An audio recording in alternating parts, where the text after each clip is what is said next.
క్రీస్తునామంలో కూడి వచ్చిన మీ అందరికీ నా యొక్క ప్రేమ వందనం తెలియజేస్తున్నానండి. కరెక్ట్గా 20 నిమిషాలు, అంతకన్నా ఎక్కువసేపు చెప్పడం జరగదు. మనం అనుకున్న సమయానికల్లా ముగించడానికి త్వరగా కొద్దిసేపు చెప్పినా జాగ్రత్తగా విని ఆ వాక్యానుసారంగా మనల్ని మనం సిద్ధపరచుకోవడానికి జాగ్రత్తగా దేవుని వాక్యం వైపు మనసు పెడదాం. మంచిది ప్రియులరా, మన ధ్యానం నిమిత్తము గలతీ పత్రిక 2వ అధ్యాయం 20వ వచనాన్ని చదువుకుందాం. గలతీ పత్రిక 2వ అధ్యాయం 20వ వాక్యాన్ని చదువుకుందాం. నేను క్రీస్తుతో కూడా సిలువ వేయబడి ఉన్నాను అన్నాడు. ఏమన్నాడండి? నేను క్రీస్తుతో కూడా సిలువ వేయబడి ఉన్నాను అని భక్తుడు, అపోస్తలుడైన పౌలు భక్తుడు అక్కడ చెబుతున్నాడు. మంచిది ప్రియులారా, దేవుడు మనతో మాట్లాడేట్లుగా చిన్న ప్రార్థన చేసుకుందాం.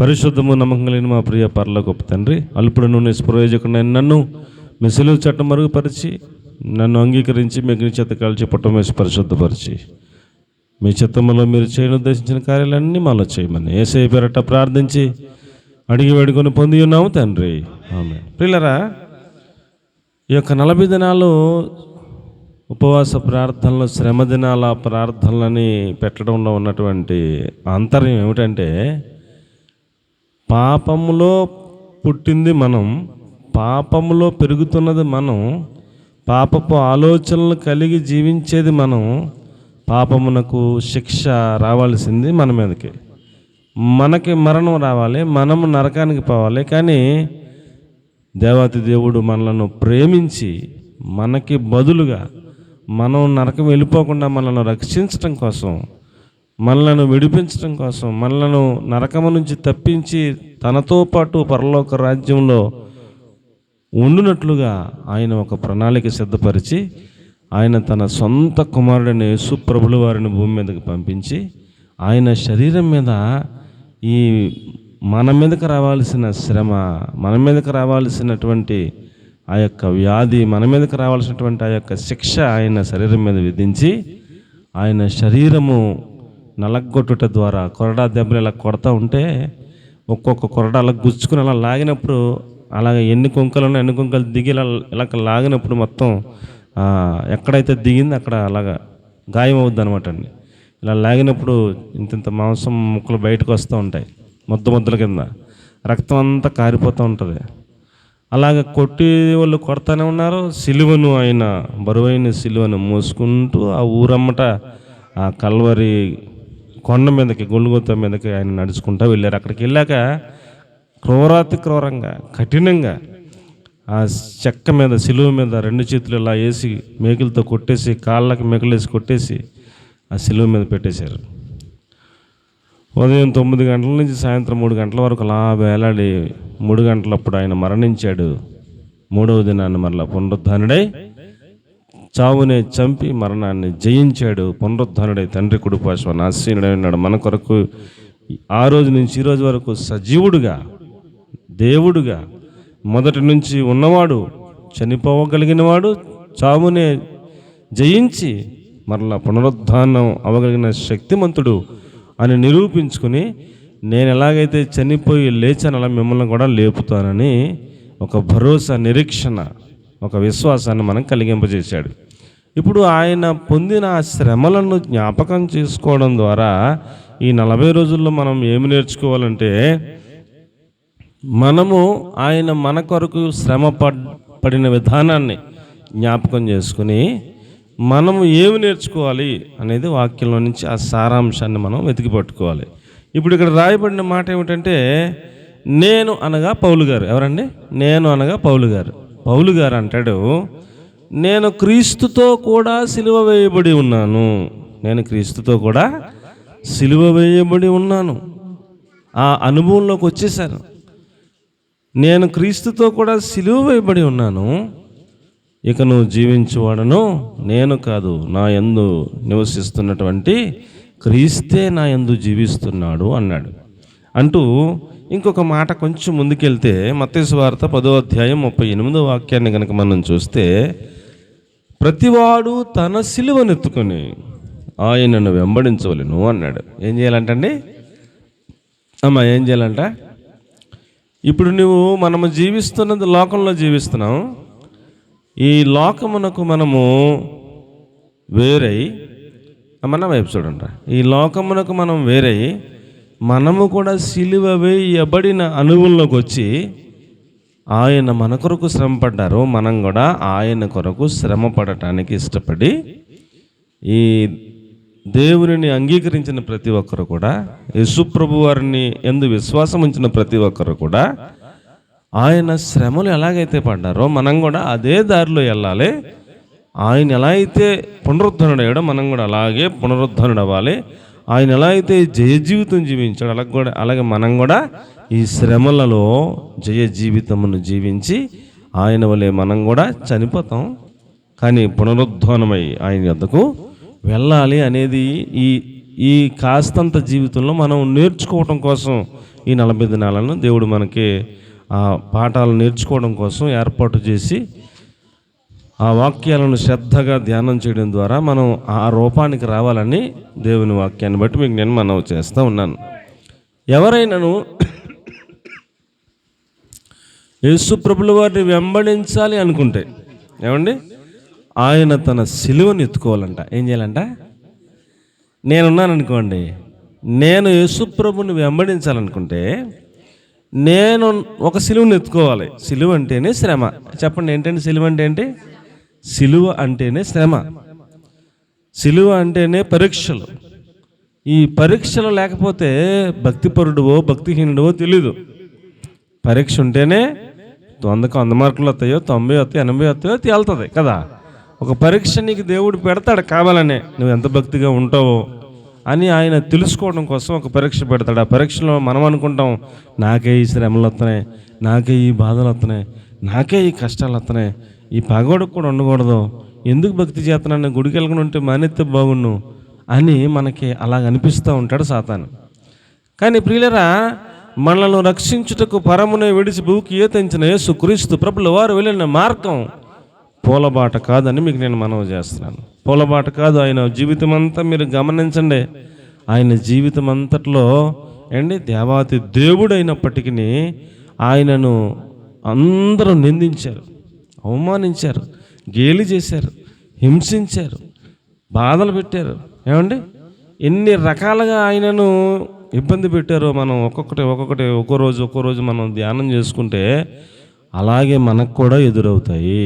అప్పుడు మనం ఆయనను జ్ఞాపకం చేసుకొని మనము కూడా ఆయనలాగా సిలువను ఎత్తుకుని ఆయనను వెంబడించాలి అనే ఒక పాఠాన్ని నేర్చుకోవాలని మీకు నేను మనవి చేస్తున్నాను.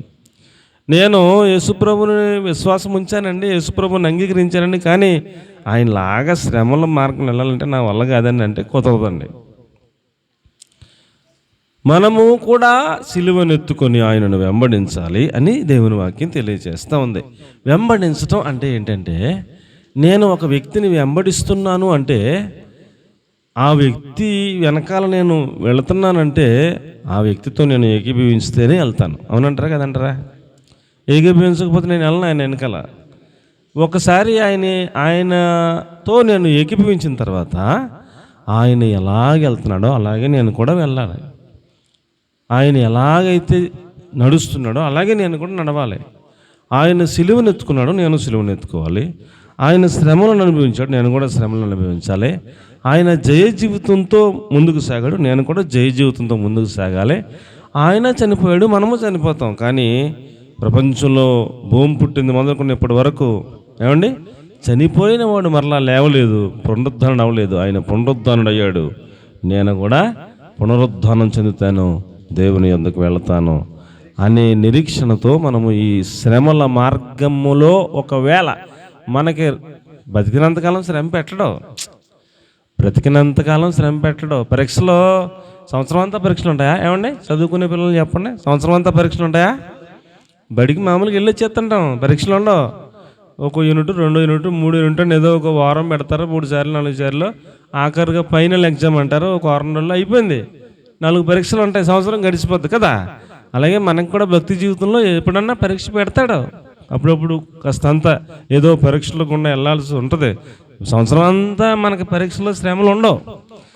ఎప్పుడైనా ఒకవేళ శ్రమ మన జీవితంలో అనుమతించబడితే ఆ శ్రమలో మనము సిలువనెత్తుకుని ప్రతి దినము మనం ఆయనను వెంబడించాలి అనే ఒక పాఠాన్ని మనం నేర్చుకోవాలని నేను మీకు మనవి చేస్తాను. ఇంగ్లీష్లో ఫాలో అన్నారు. ఫాలో అంటే ఒక వ్యక్తిని ఇంకొక వ్యక్తి ఫాలో చేస్తున్నాడని అంటే అర్థం ఏంటంటే ఆ ముందెళ్ళుతున్న వ్యక్తి ఎలాగైతే ఉన్నాడో అలాగే ఇతడు కూడా తయారవుతాడు. అది ఫాలో చేయడం అంటే ఏదో కూడా గుడ్డ చేలో పడి వెళ్ళిపోవడం కాదు. ఆ వ్యక్తి ముందు వెళ్తున్న వ్యక్తి ఎలాగైతే ఉన్నాడో అలాగే వెనకాల వ్యక్తి కూడా ఫాలో చేస్తూ ఉంటాడు. మీకు బాగా అర్థం అవడం కోసం నిర్గమాకాండం 15వ అధ్యాయం 20వ వాక్యాన్ని కనుక మనం చూస్తే సముద్రము 2 భాగాలు అయిపోయింది. దేవుడు అద్భుతమైన తూర్పు గాలిని పంపించి సముద్రాన్ని 2 భాగాలు చేశాడు, ఆరణ్యాలుగా చేశాడు.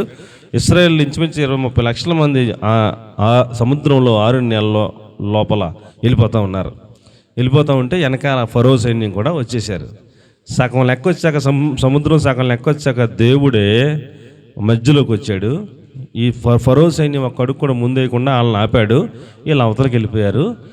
అవతలకి వెళ్ళాక మోషే నీ చేయి చూపించమంటే చూపిస్తే సముద్రం మరలా ఏకమైపోయింది. అందరూ చచ్చిపోయారు. ఫరో సైన్యం అందరూ చచ్చిపోయారు. అప్పుడు మిరియాము మోషే గారి యొక్క అక్క, ఆమె తంబుర చేతిలో పట్టుకుని ఆమె నాట్యం చేస్తూ దేవుణ్ణి స్తుతిస్తూ పాడటానికి మొదలుపెట్టింది. మొదలు పెట్టగానే ఆమె మొదలెట్టింది పాట అండి. మొదలు పెట్టగానే ఇంచుమించు 20-30 లక్షల మంది ఉన్నటువంటి ఇశ్రాయేలు అందరూ కూడా స్త్రీలందరి చేతుల్లో కూడా తంబురలు ఉన్నాయంట.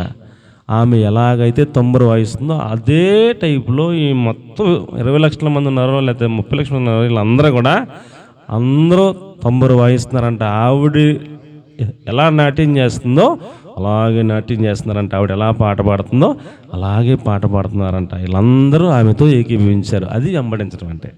నా మాటలు మీకు అర్థమైనయో లేదో నిర్గమాకాండం 15:20 చదివి పెట్టండి.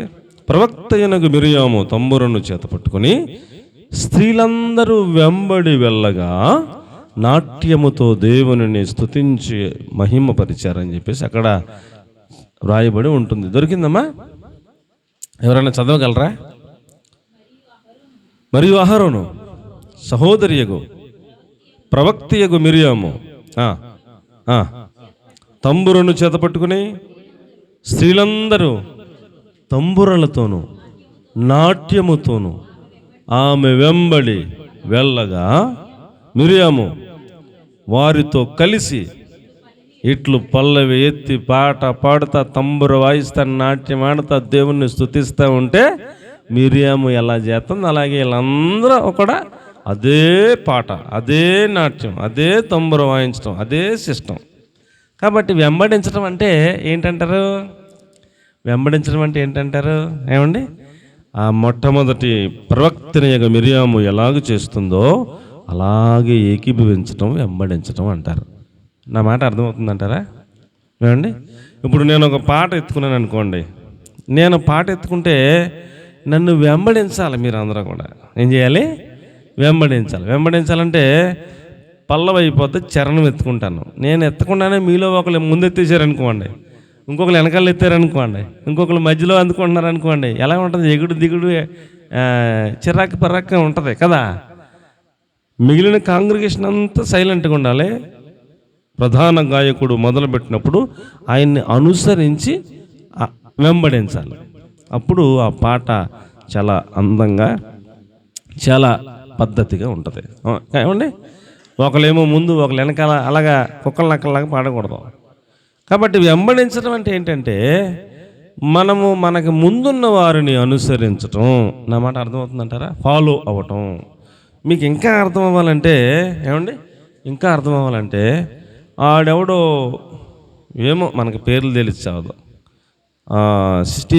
టీవీలో కనపడతాడు ఏమండి, ఇక్కడ ఇలా తీసేస్తాడు, ఈ మధ్యలో ఇన్నింటికి ఇలా పైకి ఉంటాయి పందిముళ్ళు లాగా అనమాట. అది చూస్తాడు ఎవడో కుర్రోడు, చూసి ఆడు కూడా కటింగ్ షాప్కి వెళ్తాడు. ఆ కటింగ్ చేసి పడితే చెప్తాడు, అన్నా ఇది మొత్తం తీసేయి, చుట్టూ తీసేయి, ఈ మధ్యలో ఇలాగ పైకి ఉండాలని చెప్తాడు. ఆవిడ ఇంటికి ఎలాగ ఉంటాయి కానీ పైకి ఎలాగ ఉంటాయి. ఆవిడ పైకి ఎడతాక నాన్న తిప్పలు పడి నాన్న సౌలు చచ్చి దానికి ఏదో పూసి రాసి దానికి ఏదో డై పెట్టి అదెట్టి ఇదెట్టి మొత్తం మీద ఇలాగ చేస్తాడు. ఈడు అలా చేసినందుకు మామూలుగా అయితే 50-70 ఉండేది 200-300 ఎత్తాడు ఇచ్చి ఏదో సాధించినట్టుగా బయటకు వస్తాడు. ఆయన్ని చూస్తే చిరాకు వచ్చేది బయట ఎవరికైనా సరే కదా. ఇప్పుడు వీడు ఎవరిని ఫాలో అవుతున్నాడు? ఎవరినో ఫాలో అవుతున్నాడు. మనం యేసు ప్రభుల వారిని వెంబడించాలి, యేసు ప్రభుల వారిని ఫాలో అవ్వాలి అనే ఒక్క పాయింట్ ఈ రోజుకి నేర్చుకోవాలని మీకు నేను మనవి చేస్తూ ఉన్నాను అండి. మనం దేవునిని వెంబడించాలి. ఆయన ఎలాగ ప్రార్థన చేసేవారు, ఆయన ఎలాగ ఉపవాసాలు ఉండేవారు, ఆయన ఎలాగా జయించేవారు ఈ శరీరాన్ని, ఆయన ఎలాగా రాత్రి సమయాన్ని గడిపేవారు, ఆయన ఎలాగ పగలను వినియోగించుకునేవారు, ఆయన ఎలా మాట్లాడేవారు, ఆయన చరిత్ర బైబిల్ గ్రంథంలో మొత్తం అంతా ఎలాగెలాగుంది. మనము ఆయనలాగా జీవించలేమా? ఆయనలాగా జీవించడానికి ప్రయత్నం చేద్దాం అనే ఒక తీర్మానం తీసుకోవడమే, ఆయన్ని వెంబడించాలని మనం ఒక నిర్ణయం తీసుకోవడమే ఈరోజు యొక్క వాక్యం యొక్క సారాంశం అని మీకు నేను మనవి చేస్తూ ఉన్నాను. కాబట్టి పిల్లరా, యేసుప్రభువు వారు మన కోసం ఎంతో శ్రమపడ్డారని ఆయన శ్రమల గురించి ఏదో మనం ధ్యానం చేసేసి ఆయన శ్రమలు చాలా మా కోసం పడ్డారని మనము ముఖమంతా కూడా చిట్లించి కాస్తంత వికారంగా పెట్టి ఆమెను అనగా నిలిపే మన ఇష్టానుసారంగా జీవించడం కోసం మాత్రం కాదు. కానీ ఆ శ్రమల ధ్యానాలు మనకి ఎలా ఉపయోగపడాలంటే ఆయనను వెంబడించేలాగా మనలను సిద్ధపరచాలని నేను ప్రభు పేరట మీకు మనవి చేస్తూ ఉన్నాను. రూతు గ్రంథం 1వ అధ్యాయం 16వ వాక్యాన్ని కనుక మనం చూస్తే, రూతు నయోమి వెంబడి వెళ్ళటానికి ఇష్టపడింది. ఏమండి అమ్మా?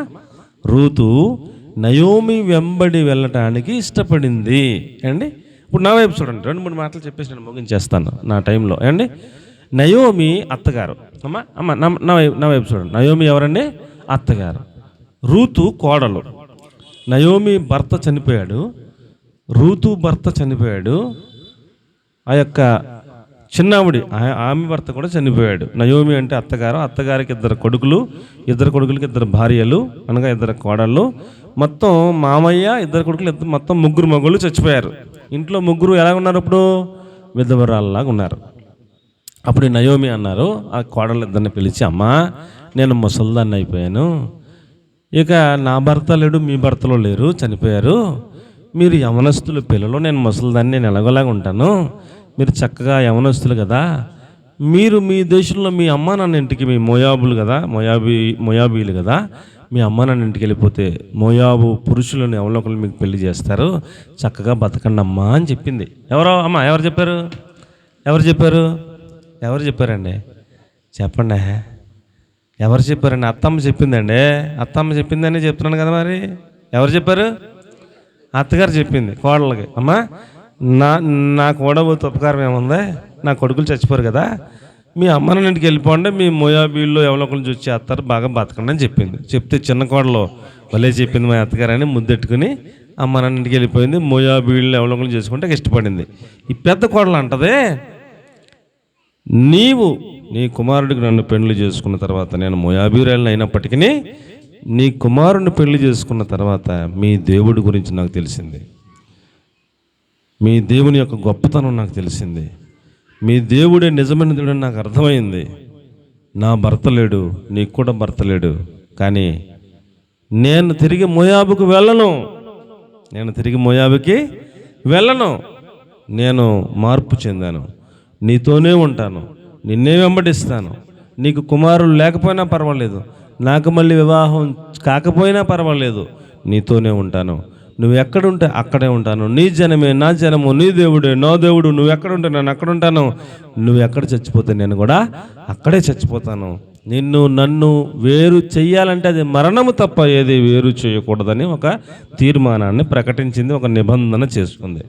అప్పుడు నయోమికి అర్థమైంది, ఈమె నన్ను వెంబడించడానికి ఇష్టపడింది అని. వెంబడించడం అంటే ఏంటి చెప్పండి అమ్మా? వెంబడించడం అంటే ఏంటి? ఈ అత్తగారి యొక్క మనసుతో ఏకీభవించడం. అర్థమవుతుంది అంటారా? నా మాటలు అర్థమవుతున్నాయి అంటారా? వెంబడించడం అంటే కోడబడి వస్తానంట, అది కాదు.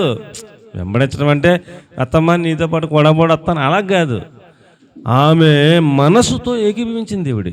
నీ దేవుడే నా దేవుడు, నీ జనులే నా జనులు. ఇక మోయాబుతో నాకు సంబంధం లేదు, నా అమ్మ నాన్నతో నాకు సంబంధం లేదు. మోయాబీల కుర్రోడిని మరలా నేను పెళ్ళి చేసుకోను, నీతోనే ఉంటాను, నాకు మరలా పెళ్ళి అవ్వకపోయినా పర్వాలేదు అని ఆమె ప్రకటించిన తీర్మానాన్ని బట్టి ఆమె నా వెంబడి వచ్చుటకు ఇష్టపడిందని తీసుకెళ్ళిపోయింది బెత్లెహేము. దేవునికి స్తోత్రం కలిగినగాక. ఆ వార్ప వెళ్ళిపోయింది కదా మోయాబు అమ్మ నాన్న దగ్గరికి. మరలా ఆమె గురించి బైబిల్ గ్రంథంలో ఎక్కడ రాయలేదు, ఎక్కడ రాయలా.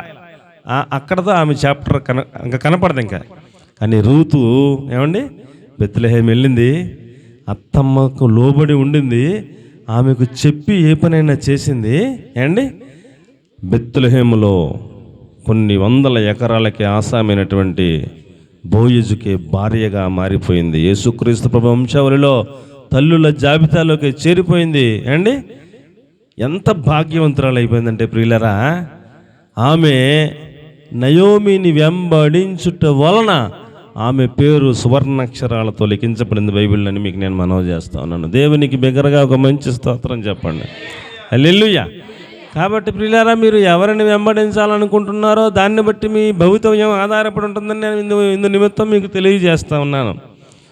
నేను ఎవరిని వెంబడించాలనుకుంటున్నానో దాన్ని బట్టి నా భవిష్యత్తు ఉంటుంది కదా అండి. కాబట్టి మనము వెంబడించేది ఎవరిని అనేది ఒక పరిశీలన చేసుకోవాలని ఈ రోజున మీ అందరికి నేను మనవి చేస్తూ ఉన్నాను. అదే రూతు గ్రంథము 2వ అధ్యాయము 9వ వాక్యాన్ని కనుక మనం చూస్తే ఏమండి చదువు పెట్టమ్మా. రూతు గ్రంథము 2వ అధ్యాయము 9వ వచనం. అమ్మా నేను చదువుతాను, సరే మీకు దొరకకపోతే. చేను కోయు వారి వెంబడి, చేను కోయు వారి వెంబడి రూతమ్మను వెళ్ళమని చెప్తున్నాడు యజమాని. అమ్మ నా వైపు చూడండి. ఎవరి వెంబడి వెళ్ళాలి? అమ్మ ఎవరి వెంబడి వెళ్ళమని చెప్తున్నాడు. యజమాని వచ్చాడు, చూశాడు, ఈ పిల్ల కొత్తగా ఉంది, ఎవరిని అడిగాడు. ఇక పెద్ద పల్లెరు చెప్పాడు. మొత్తం విన్న తర్వాత ఆ అమ్మాయిని పిలిచాడు. అమ్మ చేను కోయువారు వెంబడి వెళ్ళు అని చెప్పాడు. అంటే ఇప్పుడు చేను కోసేవారు కోస్తున్నారు. ఇప్పుడు ఈవిడ ఎందుకు వచ్చింది? పరిగె ఏరుకుంటాకు వచ్చింది. ఇప్పుడు ఈమె ఎవరి వెంబడి వెళ్ళాలి? చేను కోసేవారి వెంబడి వెళ్ళమని యజమాని చెప్పాడు. ఇప్పుడు ఎవరు వెంబడి వెళ్ళాలి? ఈవిడి చేను కోసేవారి వెంబడి వెళ్ళాలి. చేను కోసేవారికి చెప్పాడు ఏమని? మీరు ఎలాగెలా కోస్తూ ఉన్నప్పుడు ఒక్కొక్కటి వదిలేయండిరా, ఆ అమ్మాయి వెనకాల చేరుకుంటుందని అలాగే చెప్పాడు కదా. కోస్తున్నప్పుడు ఒకటి వదిలేయండి, వాటికి రాలుతూ ఉంటాయి. మీరు ఇలా కోస్తున్నప్పుడు గుప్పుడు పట్టుకుంటారు కదా, గుప్పుడుతో పట్టుకుంటారు కదా, అవి కోసే దుబ్బులు ఒక్కొక్కటి ఆటోమేటిక్గానే వదిలేస్తానండి. వదిలేసినవన్నీ ఆ పాప తీసుకుని ఒళ్ళు వేసుకుంటుంది, ఎరుకుంటుంది, పరిగెరుకుంటుంది అని అలాగే చెప్పాడు. ఇప్పుడు ఈమె దృష్టి అంతా దేని మీద కాన్సన్ట్రేషన్ చేయాలి చెప్పండి? దేని మీద కాన్సన్ట్రేషన్ చేయాలి? వచ్చింది పరిగెరుకుంటాయి. ఆ గింజలు ఏరుకుంటే సాయంకాలానికి అన్ని గింజలు అయితే ఇంటికి వెళ్ళి దంచుకుని వండుకుంటే మొత్తం లేకపోతే లేదు. వచ్చిన పని ఏంటో ఆ పని మీద ఉండి చేను కోయువారి వెంబడి వెళితే తింటాక మొదలు దొరుకుతుంది. చేలు అలా చేసి ఎలా చేసి దిక్కులు చేసి ఏమండి అక్క బాగున్నావా, చెల్లి బాగున్నావా అని ఏమంటే కబుర్లు పెట్టుకుంటే సాయంకాలానికి తింటాక ఏమి దొరకవు? తిండి గింజలు దొరకవు. కాబట్టి ప్రియులారా, మనము ఈ భోజనము దొరుకు నిమిత్తము చేను కోయు వారి వెంబడి వెళితే దృష్టి కోసేవారి మీద పెడితే ఆ కోసేవాడు కోస్తూ కోస్తూ ఒకటి వదిలేస్తాడు కదా, అది కనపడుతుంది. అది నువ్వు జాగ్రత్తగా ఆ గింజలను తీసుకుని ఒళ్ళు వేసుకుంటే అవకాశం ఉంటుంది. కాబట్టి ప్రియులారా, మనం చేను కోయు వారి వెంబడి వెళ్ళాలి. అర్థమవుతుందంటారా? చేను అనగా అండి పొలం అనగా లోకం, అందులో చేను అనగా పంట అనగా ఆత్మలను కోసే సేవకులు కోస్తూ ఉంటారు. నీవు ఆ గింజలనగా వాక్యం అండి రకరకాలుగా పోలుస్తూ ఉంటారు. నీవు దానిని జాగ్రత్తగా వెంబడించి ఏరుకుంటే ఆ ఆహారం నీకు ఆత్మకే ఆత్మీయ ఆహారంగా ఉంటుంది. నీ ఆత్మ జీవిస్తుంది, నీ ఆత్మ బ్రతుకుతుంది, నీ ఆత్మను నీవు పోషించుకోగలుగుతావు, పరలోక రాజ్యంలోకి సిద్ధపడగలుగుతావు. కాబట్టి నీవు ఎవరి వెంబడి వెళ్ళాలి? వాక్యము వెంబడి మనం వెళ్ళాలి అని దేవుని మాటలను బట్టి మీకు నేను మనవి చేస్తా ఉన్నాను. 2వ రాజుల గ్రంథం 18వ అధ్యాయం 6వ వాక్యాన్ని కనుక మనం చూస్తే, అతడు యెహోవాను హత్తుకొని ఆజ్ఞలను గైకొనుచు అతడు చదివి పెట్టినమ్మా మాట, 2వ రాజుల గ్రంథం 18వ అధ్యాయం 6వ వాక్యం. ఎవరు వెంబడి వెళ్ళాడంట? యెహోవా వెంబడి వెళ్ళి ఆయన ఆజ్ఞలను గైకొనుచున్నాడు అని చక్కగా చాలా మంచి మాట రాశాడు అక్కడ. 2వ రాజులు 18:6. అతడు యెహోవాను హత్తుకుని ఆయనను వెంబడించుట వెనుక తీయక ఆయన మోషేకు ఆజ్ఞాపించిన ఆజ్ఞలను ఏం చేస్తున్నాడండి? గైకొనుచున్నాడు అని చెప్పి రాసిపెట్టారు. కాబట్టి ప్రియులారా, మనకి తెలియచేస్తున్నటువంటి ఈ మాట ఏమిటనగా, అతడు యెహోవాను వెంబడించాడు. వెంబడించిన వాడు ఏం చేస్తున్నాడు? దేవుడైన యెహోవా మోషే ద్వారా మనకి ఇచ్చిన ఆజ్ఞలను గైకొనుచు వెంబడిస్తున్నాడు అన్నాడు అండి. ఇప్పుడు దేవుని వెంబడించేవారు ఎలా వెంబడించాలి? ఆయన ఆజ్ఞలను గైకొనుచు వెంబడించాలి. పరిగెరుకునే వాళ్ళు ఎవరిని వెంబడించాలి? చేను కోసేవారిని వెంబడించాలి. ఏమండి, ఇప్పుడు కోడలు ఎవరిని వెంబడించింది? అత్తమ్మను వెంబడించింది. అత్తమ్మ మనస్సుతో ఏకీభవించి వెంబడించింది. అందుకనే చరిత్రలో సువర్ణ అక్షరాలతో లిఖించబడింది. ఏమండి, ఏలియాను ఎలీషా వెంబడించాడు. ఏలియా తర్వాత ఎలీషా అంతకంటే 2 పెద్ద ప్రవక్తగా అతడు అభివృద్ధి చెందాడు. ఏమండి, మనము వెంబడించడం అంటే ఏంటి అర్థం? ఆ గురువుని ఫాలో చేయడం, ఆ గురువులాగా మారిపోవడం. యేసుప్రభుని వెంబడించడం అంటే మనం వెంబడిస్తూ మనమే ఒక చిన్న యేసుప్రభులాగా మారిపోవడం వెంబడించడం అంటే అని దేవుని వాక్యాన్ని బట్టి మీకు నేను మనవి చేస్తూ ఉన్నాను. ఈ యొక్క శ్రమ దినాల ధ్యానములలో మొదటి రోజు ధ్యానంగా మనము ఆయన శ్రమలను ఏదో 4 మాటలు ధ్యానం చేసుకుని కొంచెం వికారంగా ముఖం పెట్టుకుని వెళ్ళిపోతాం కాదు, కానీ అందులో సారాంశాన్ని గ్రహించి ఈ శ్రమలు నా కోసం యేసుప్రభులు వారు ఎందుకు పడ్డారు అనేది మనం అర్థం చేసుకుని మనము ఆయనను వెంబడించాలనే ఉద్దేశం ఆయన కలిగి ఉన్నాడు. ఎందుకనంటే మనం ఈ లోకంలో పాపపు మనుషులంగా, సైతానికి సంబంధించిన వ్యక్తులంగా జీవించి నరకం పోకుండా యేసుప్రభుల వారికి యొక్క పిల్లలంగా ఆయనను వెంబడిస్తూ ఉంటే, ఏమండి, ఆయనను వెంబడిస్తూ ఉంటే ఒకానొక రోజుకి ఆయనలాగా తయారు చేయాలని నన్ను వెంబడించండి అని చెప్తున్నాడు. కాబట్టి మనందరం కూడా ఆయనను వెంబడిస్తూ, ఏమండి, ఆయనలాగే సిలువను మనం కూడా మోస్తూ ఒకానొక రోజుకి ఆయనలాగా మనం తయారవ్వాలని దేవుడి మాటలు తెలియజేస్తున్నాడు. అలాగున పరిశుద్ధాత్మ దేవుడు మనందరినీ సిద్ధపరుచును గాక. ఆమేన్. God bless you. ఆ వాక్యాన్ని